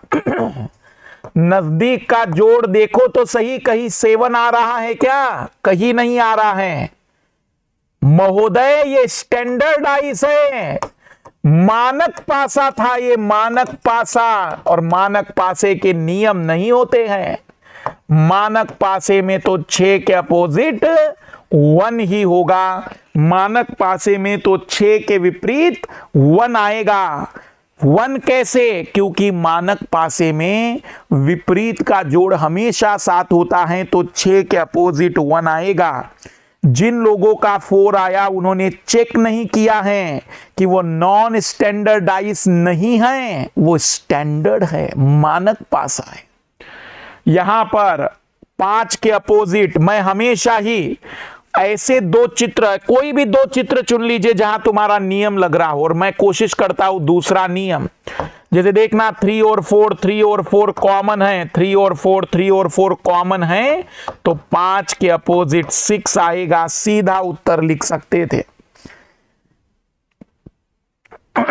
5 के अपोजिट 6 आएगा, 5 के विपरीत 6 आएगा, दूसरे नियम से आंसर निकल जाएगा। इसकी कोई जरूरत नहीं, कोई मतलब नहीं, हमें कोई भी दो चाहिए। जैसे आप चाहे तो इन दो को यूज करके ब्रह्मास्त्र लगा दीजिए, रोटेशनल रूल लगा दीजिए, तो भी उत्तर आ जाएगा। एक बार जरा कमेंट्स करिएगा कितने लोग हैं जिनके 5, 4, 3 आए हैं। बाकी हम नहीं जानना चाहते कि किसकी आत्मा भटक रही है। तो पहले का आंसर 2, दूसरे का A, तीसरे का इक्वल, चौथे का 1 और पांचवे का 6 आएगा, क्योंकि ये स्टैंडर्डाइज था।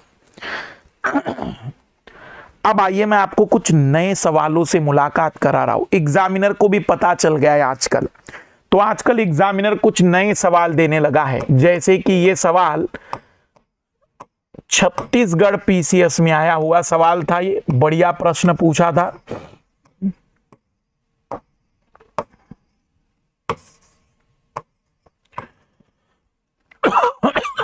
पूछा गया था कि 5 के अपोजिट कौन सी संख्या होगी in this diagram opposite to 5। 5 के विपरीत कौन सी संख्या होगी?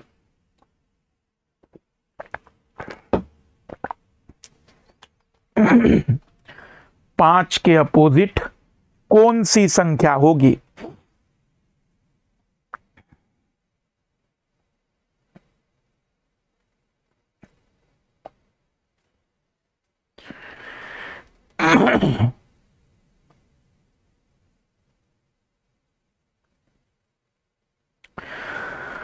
तो पहली बार में तो हम कहेंगे कि देखो महोदय, 3 और 5 कॉमन है, तो 2 के अपोजिट 4 होगा, हम ये बता सकते हैं। लेकिन 5 के अपोजिट हम ये कह सकते हैं कि 2 नहीं होगा, 3 नहीं होगा, 4 नहीं होगा, लेकिन 5 के अपोजिट 6 और 1 में कुछ भी हो सकता है। तो आंसर ऐसा ही दिया जाएगा कि या तो 6 या तो 1। कोई गारंटी नहीं लेंगे हम लोग, क्योंकि कोई अजम्पशन नहीं अलाउ होता है रीजनिंग की दुनिया में। तो हम यहां कोई गारंटी नहीं लेंगे, हम कहेंगे कि यहां पर केवल ये कहा जा सकता है कि या तो 6 होगा या तो 1 होगा। तो 5 के अपोजिट श्योरिटी नहीं अगर ऐसा कोई सवाल आ जाए। बट एक और बढ़िया सवाल इसमें बन सकता है, कभी कभी एग्जामिनर एडजेसेंट का सवाल आपसे पूछता है, निकटतम का सवाल आपसे पूछा जाता है कि एडजेसेंट कौन सी संख्या होगी, निकटतम कौन सी संख्या होगी, लाइक दिस। बढ़िया और खूबसूरत सवालों में एक और सवाल आपके सामने है। Now in this question examiner not ask opposite to any particular number. While examiner ask what is the value, possible value in the place of question mark, इसमें आपसे नहीं पूछा जा रहा है कि 6 के विपरीत या 5 के विपरीत क्या होगा, नहीं महोदय। यहां पूछा जा रहा है कि इस एडजेसेंट वाले सतह पर क्या होगा, इस निकटतम वाली सतह पर क्या होगा। तो आपको मैं ऑप्शन भी दे रहा हूं, मुझे आप बताइएगा कि आपको क्या लगता है कि कौन से 2 नंबर वहां एडजेसेंट पर आ सकते हैं। जरा इस पर गौर करिएगा।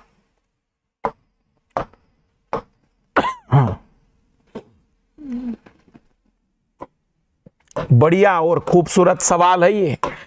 ऐसे सवाल आपने सीखने चाहिए, क्योंकि ऐसे सवालों की पॉसिबिलिटी बहुत ज्यादा है।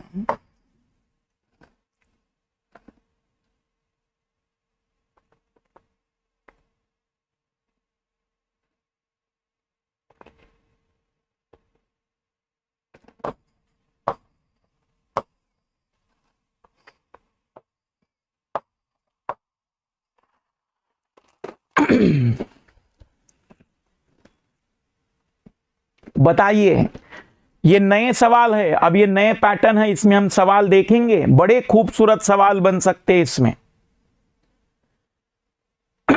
आपसे पूछा जा रहा है कि इस निकटतम वाली सतह पर क्या संख्याएं हो सकती हैं।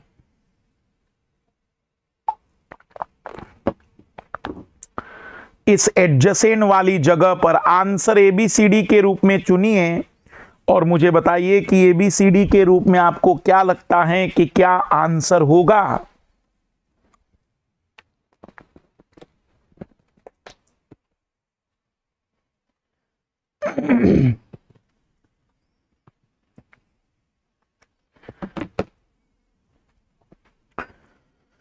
तो मेरी बात जरा ध्यान से सुनिएगा। सबसे पहले तो मुझे आप बताइएगा ऐसा कौन सा नियम है जो आपको सब कुछ बता सकता है, सब कुछ। तो आप कहेंगे सर तीसरा नियम रोटेशनल रूल है, और मैंने रोटेशनल रूल लगा दिया और यहां पर देखा कि कौन आ सकता है, तो 4 3 2, और जहां से भी कॉमन है 4 5 6। तो हम कहेंगे कि 3 के अपोजिट 5 होगा, 2 के अपोजिट 6 होगा और 4 के अपोजिट 1 होगा। ये बात तो श्योर है कि 3 के विपरीत 5, 2 के विपरीत 6 और 4 के विपरीत 1 होगा भाई, ये पता चल गया। फिर एक नियम मैंने आपको बताया था कि कोई भी नंबर एक ही बार यूज होता है तो जो एडजेसेंट होंगे वो अपोजिट नहीं होंगे। तो इसका मतलब ये भी तो हुआ ना कि जो अपोजिट होगा वो एडजेसेंट नहीं होगा, जो विपरीत होगा महोदय 6 के विपरीत 2 हैं, 2 यहां नहीं आ सकता है, 2 तो कहीं नीचे लिखा होगा, नीचे। सर मुझे नहीं पता कि यहां क्या आएगा, लेकिन यहां 2 आएगा नीचे, यहां 2 नहीं आ सकता है, इसकी मुझे पूरी गारंटी है, क्योंकि 6 के विपरीत 2 हैं और ऑप्शन ए में 2 यूज किया है, ऑप्शन बी में 2 यूज किया है, ऑप्शन डी में 2 यूज किया है। हम कहेंगे कि आंसर तो केवल यही हो सकता है, क्योंकि अगर 3 नहीं सही हो सकते तो चौथा तो गारंटेड होगा। कितने लोग इस सवाल को समझ पाए हैं? यह सवाल यूपीएससी के लेवल का सवाल है। कितने लोग इस क्वेश्चन को समझ पाए हैं? एक बार और ट्राई करिए, एक क्वेश्चन मैं और दे रहा हूं, एक और क्वेश्चन आप फिर से ट्राई करिए, एक क्वेश्चन आप फिर से ट्राई करिए।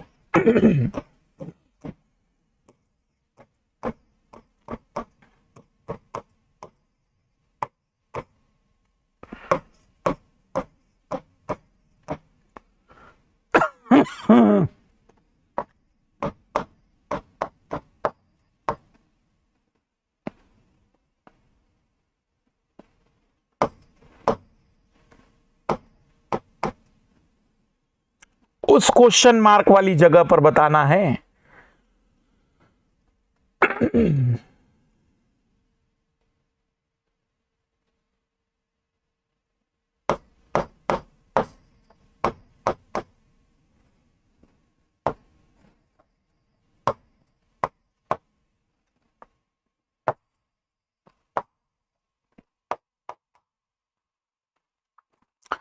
सोच समझकर आंसर दीजिएगा। खूबसूरत सवाल है ये, खूबसूरत सवाल है। और थोड़ा सा लाइक करिए, शेयर करवाते रहा करिए, बार बार मास्टर को बोलना पड़ता है शेयर करिए।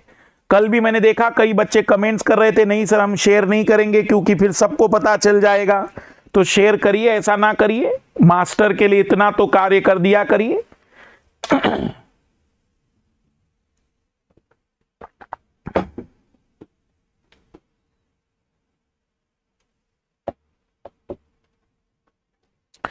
और बढ़िया सवाल है, प्लीज कोई जल्दबाजी ना करिए, प्रॉपर तरीके से एक आंसर निकालने की कोशिश करिए इसका।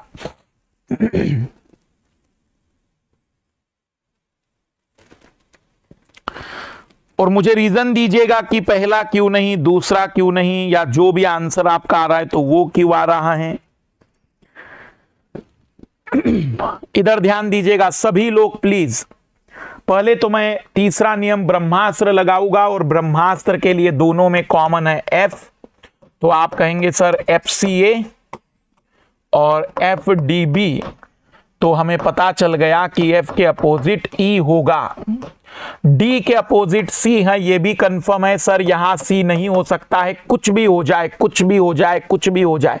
क्यों नहीं हो सकता है सर? क्योंकि D के अपोजिट है वो, तो नजदीक में तो नहीं आएगा, इसलिए C वाला ऑप्शन तो मैंने हटा दिया। इस बार B क्यों नहीं हो सकता है?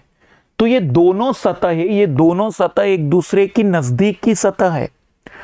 ये जो दोनों सरफेस के क्वेश्चन मार्क है ने, दोनों एक दूसरे के एडजेसेंट हैं, ये दोनों एक दूसरे के निकटतम हैं, ये दोनों एडजेसेंट है। क्या यहां कोई अपोजिट वाली जोड़ी आ सकती है?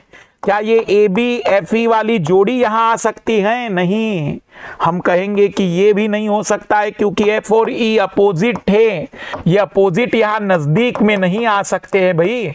अगर F यहां लिखा तो E पीछे लिखा जाएगा, E यहां लिखा तो F पीछे लिखा जाएगा, F और E नजदीक नहीं आ सकते हैं।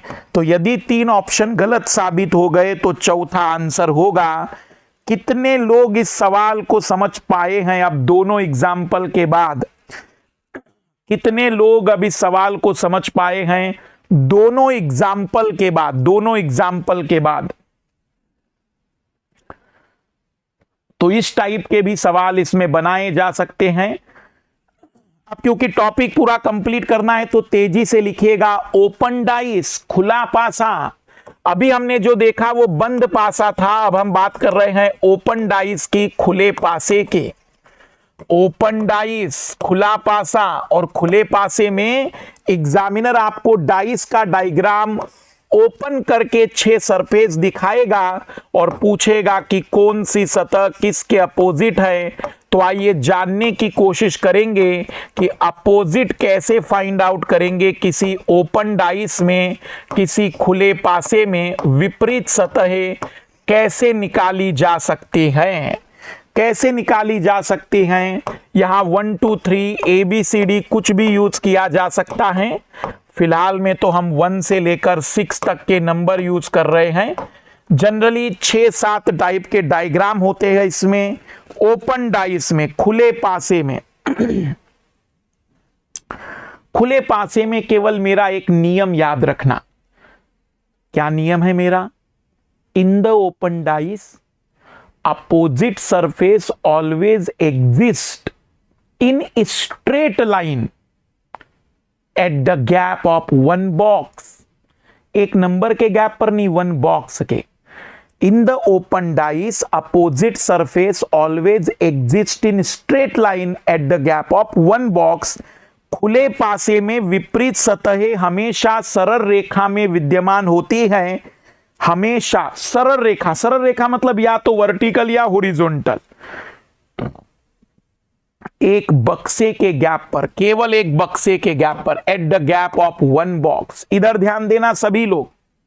इसका मतलब इस खुले पासे में 1 के अपोजिट 5 होगा, 1 के अपोजिट सीधा चलना है, 3 के अपोजिट 6 होगा, 2 के अपोजिट 4 होगा। वाह क्या जीवन है! मतलब ऐसा सवाल आ जाए 10-1, ऐसे सवाल 10 आ जाए, कितना बढ़िया हो जाए। तो 1 के अपोजिट 5, 3 के अपोजिट 6 और 2 के अपोजिट 4 होगा। एक बक्से के गैप में स्ट्रेट लाइन में चलना है केवल।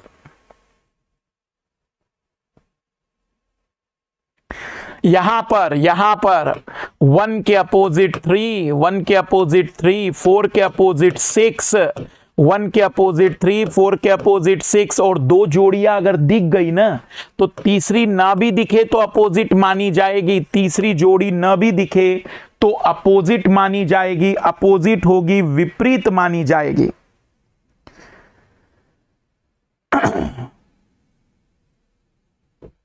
इधर यहां पर 2 के अपोजिट 4 होगा, 3 के अपोजिट 5 होगा और 1 के अपोजिट 6 होगा। 1 के अपोजिट, बड़े सिंपल सवाल होंगे ये।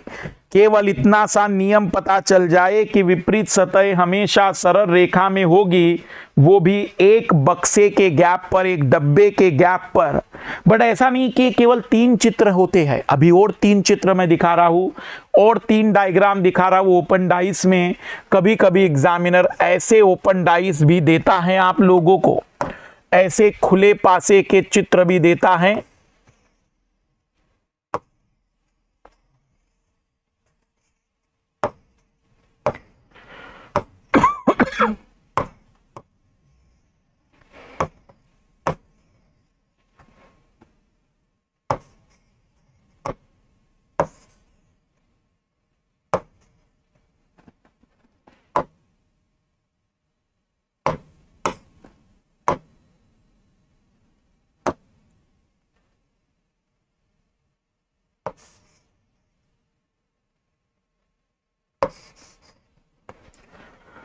इस टाइप के चित्र भी कई बार एग्जामिनर देता है। मैं इसको थोड़ा सुधार लूं।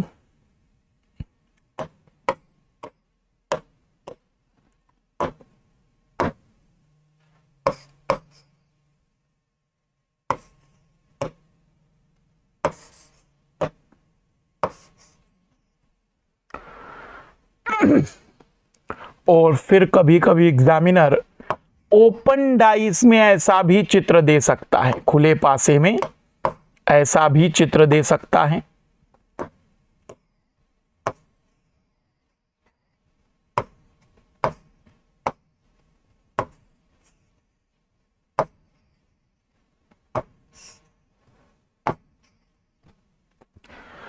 फिर वही यहां नंबर यूज कर सकता है, कोई सिंबल यूज कर सकता है। यहां मैं सिंबल यूज कर रहा हूं, अगर आपको सिंबल न दिखाई दे तो आप अपनी मर्जी से कोई भी सिंबल ले लेना। उन सिंबलों का केवल इतना ही महत्व है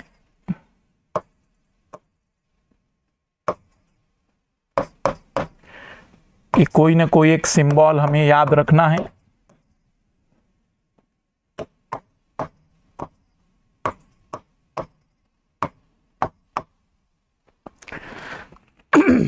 इस पर गौर करिएगा,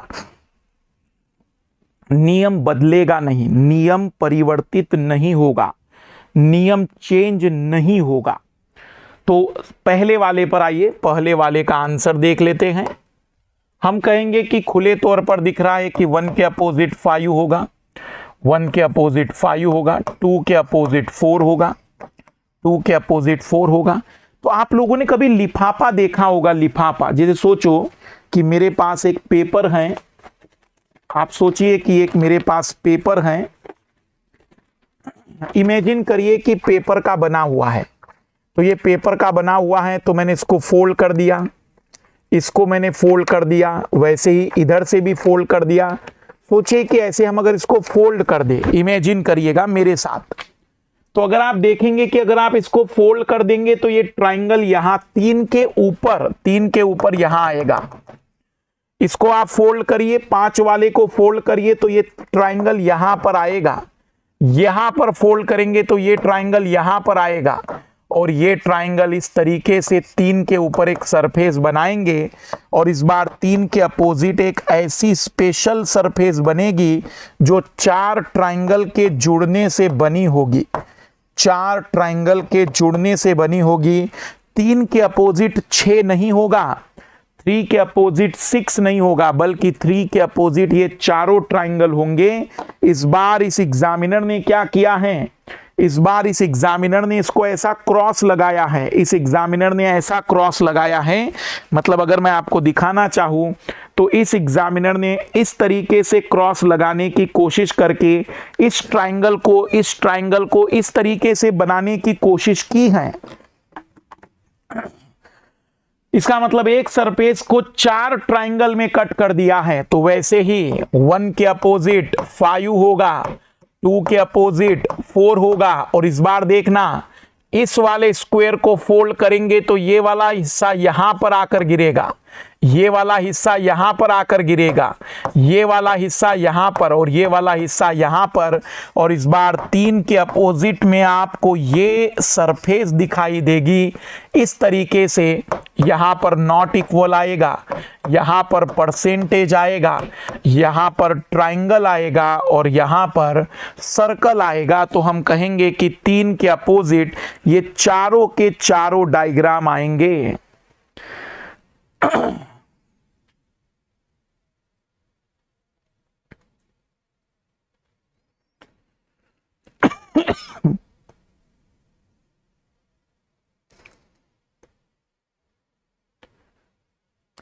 सवाल पूछेगा कि 1 के अपोजिट कौन है, 2 के अपोजिट कौन है, या 3 के अपोजिट कौन है। सवाल पूछेगा अपोजिट वाला।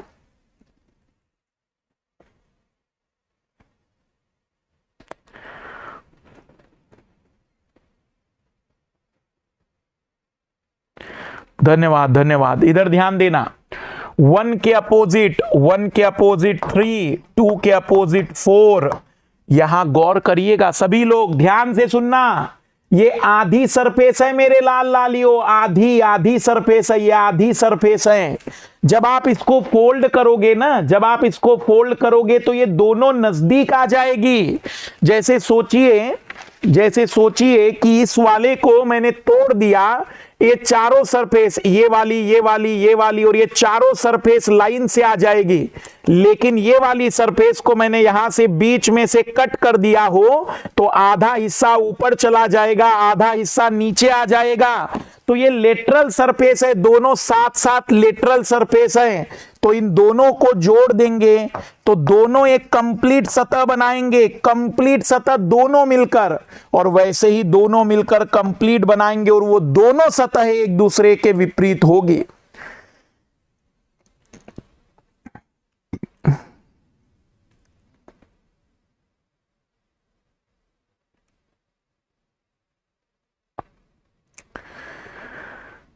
तो 1 के अपोजिट 3, 4 के अपोजिट 2, और ये दोनों एक साइड के। ज्यादा समझ में ना आए तो इतना जरूर याद रखना, एक साइड के दोनों आधे आधे टुकड़े जुड़कर एक सरफेस बनाएंगे। कोई ए के अपोजिट सी नहीं कहेगा, इस सरफेस के अपोजिट ये सरफेस कहलाएगी, क्योंकि सतह के विपरीत सतह होते, टुकड़े नहीं होते किसी के विपरीत। तो याद रखना ये वाला पॉइंट भी।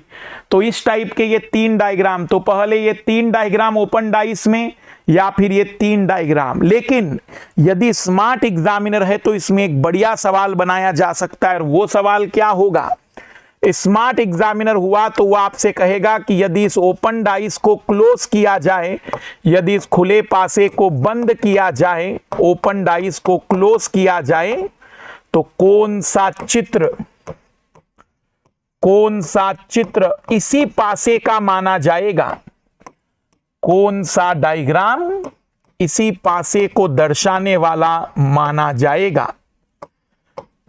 मतलब क्लोज डाइस से ओपन डाइस का प्रश्न। ABC, CDE, DEF, ABE। बताइए, यदि इस ओपन डाइस को क्लोज किया तो कौन सा चित्र इसी पासे का माना जाएगा?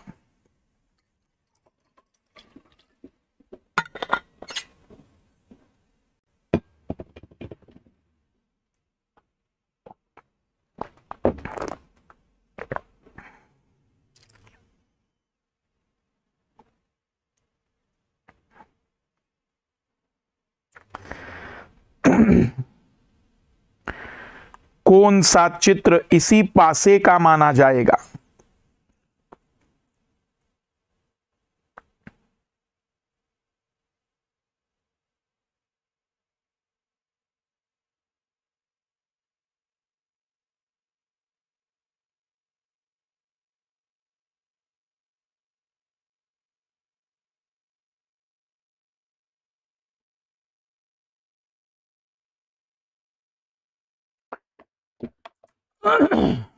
बहुत ही बढ़िया। इधर ध्यान दीजिएगा, इधर ध्यान देना।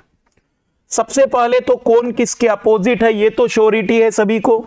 सर इसमें ए के अपोजिट सी होगा, डी के अपोजिट एफ होगा और बी के अपोजिट ई होगा, बी के अपोजिट ई होगा। तो यदि एक सिंपल सी बात मैं आपसे कहूं तो हमें बस इतना सा पता है कि कोई भी अक्षर एक ही बार यूज होता है, तो जो अपोजिट होंगे वो नजदीक नहीं आ सकते हैं। भाई जो विपरीत लिख दिए गए, विपरीत लिखे गए वो नजदीक कैसे लिखे जा सकते हैं? नजदीक नहीं हो सकते। हमने कहा ए और सी नजदीक नहीं हो सकता, ये चित्र गलत है भाई। ए और सी नजदीक कैसे? डी और एफ नजदीक नहीं हो सकते, बी और ई नजदीक नहीं हो सकते। और अगर 3 चित्र गलत है तो बचे हुए को सही मान लीजिएगा। 3 चित्र यदि गलत है तो बचे हुए को सही मान लीजिएगा, बचे हुए को सही मानना पड़ेगा। एक ट्राई फिर करिएगा, एक ट्राई फिर करिएगा।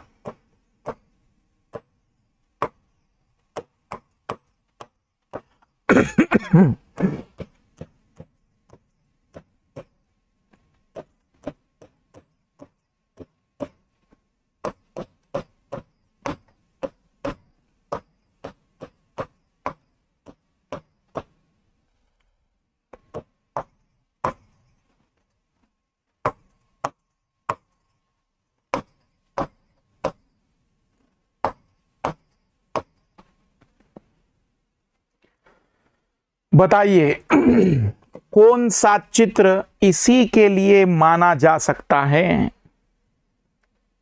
इसी के लिए माना जा सकता है।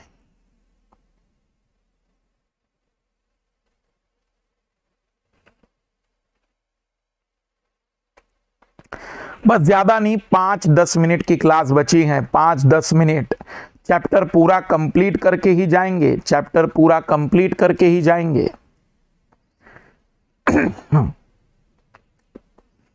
हम कहेंगे कि सर पहले तो अपोजिट दे बताइए, तो 1 के अपोजिट 5, 3 के अपोजिट 6, 2 के अपोजिट 4 होगा। तो 1 और 5 नजदीक नहीं आ सकता है, 3 और 6 नजदीक नहीं आ सकता है, 2 और 4 नजदीक नहीं आ सकते हैं। ये 3 नहीं होंगे तो यह आंसर आएगा। लेकिन यदि मुझे प्रश्न बनाने का मौका मिला और कहा गया कि बनाइए आप सवाल, तो जीवन इतना सरल नहीं होगा। तब देखना मैं प्रश्न कैसे बनाऊंगा। मैं कहूंगा, इधर ध्यान देना, मैं कहूंगा कि यदि इस बंद पासे को खोला जाए, यदि इस बंद पासे को खोला जाए तो कौन सा डायग्राम इसी का होगा। मैं उल्टा सवाल बनाना चाहूंगा। बड़े खूबसूरत ढंग से इस सवाल को डिजाइन किया जा सकता है, बड़े खूबसूरत ढंग से इस सवाल को डिजाइन किया जा सकता है। बस मुझे पेपर बनाने का मौका मिले तो समझ जाना कि जीवन फिर इतना सरल नहीं होगा।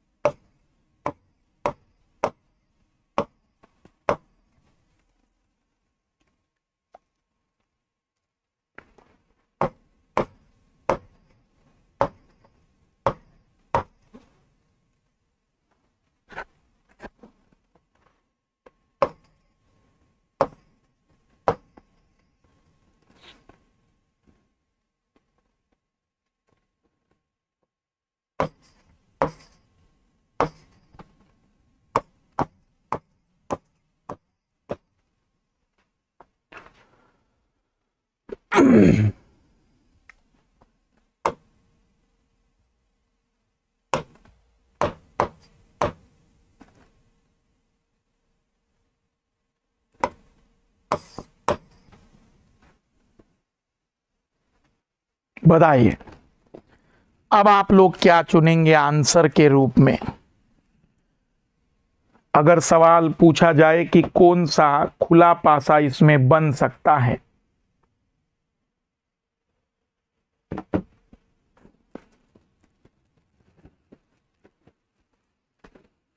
पासे में अगर कोई थ्योरेटिकल सवाल भी आ जाए तो इतना जरूर याद रखना कि पासे में या तो हम अपोजिट बता सकते या एडजेसेंट, लेकिन हम ये नहीं बता सकते बिना चित्र को देखे कि दाएं बाएं कौन होगा।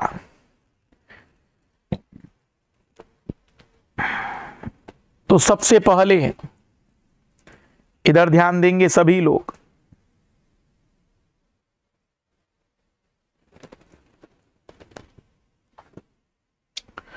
सबसे पहले तो ब्रह्मास्त्र लगाएंगे। क्यों ब्रह्मास्त्र लगाएंगे? क्योंकि वही वो नियम है जो सब कुछ बता सकता है, सब कुछ बता सकता है। 3 के अपोजिट 6, 2 के अपोजिट 4, तो 5 के अपोजिट 1 होगा। तो 1 के अपोजिट 5 तो है, लेकिन 2 के अपोजिट 6 आ रहा है, ये नहीं हो सकता। 1 के अपोजिट 5 है, लेकिन 3 के अपोजिट फिर से 1 दो बार कैसे आ सकता है। 2 के अपोजिट 4 है, 3 के अपोजिट 6 है, 1 के अपोजिट 5 है, 1 के अपोजिट 6 नहीं हो सकता। आंसर आना चाहिए था कि सी वाला डायग्राम अपोजिट पेयर के अकॉर्डिंग कंडीशनों को सेटिस्फाइड कर रहा है।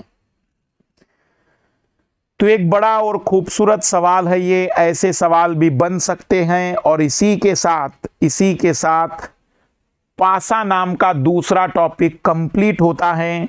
रीजनिंग में कल से लेकर अभी तक 24 घंटे में 6 घंटे पढ़ाया है मैंने आप लोगों को यूट्यूब पर। तो इसमें रीजनिंग का दूसरा टॉपिक भी कंप्लीट हो चुका है। अब आप रीजनिंग में कैलेंडर और डाइस के सवालों को हल करना शुरू करिएगा। नेक्स्ट फ्राइडे और सैटरडे में हम लोग 2 टॉपिक और कवर करेंगे। तब तक पढ़ते चलिएगा, रिवीजन करते चलिएगा, शेयर जरूर करते चलिए और लाइक जरूर करते चलिएगा। और थोड़े से आप लोगों के जो भी इसमें सीसेट में कोई भी डाउट होते हैं, जैसे डाइस से जुड़े हुए जो डाउट आ जाए, प्रॉब्लम आ जाए, तो आप कमेंट्स कर देना, उसी में हम सॉल्व कर देंगे। तो नेक्स्ट क्लास में देखेंगे आगे की बातचीत। बाय।